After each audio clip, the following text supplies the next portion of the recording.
লো মানে কোন দিকে থাকবে? নিচে।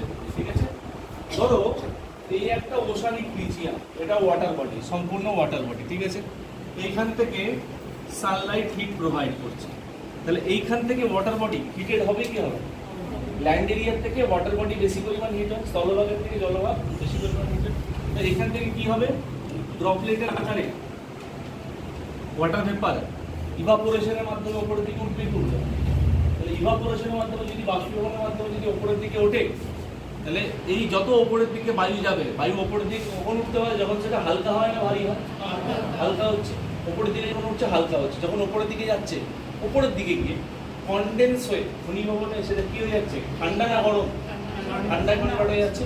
এবার বায়ুটা নিচ থেকে উপরের দিকে উঠে, তার নিচে একটা গ্যাপ তৈরি হচ্ছে, শূন্যস্থান।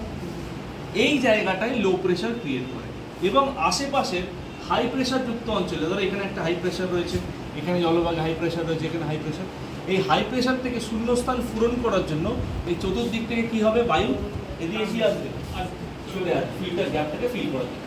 এবার হাই প্রেশারের এই অঞ্চলের বায়ু তুলনামূলকভাবে এই অঞ্চলের তুলনায় ঠান্ডা, ঠান্ডা বায়ু নয়, কম্পারেটিভলি এর তুলনায় ঠান্ডা, এই জায়গাটা ফিল করছে।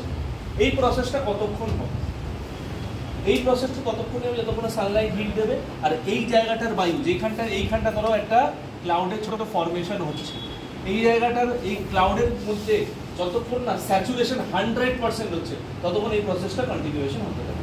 এবার এটা যেটা উঠছে এটা এই সাইক্লিকের আকারে ওঠে, এই সাইক্লিকের আকারে ওঠে।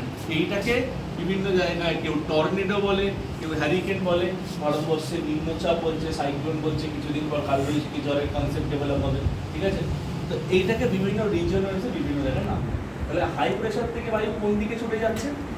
লো প্রেশারের কি কোনটাকে ফিল করছে? যে এয়ারের যে গ্যাপটা থাকছে সেটাকে কি করা? ফিল করার জন্য। আবার যে ছুটে আসছে সেই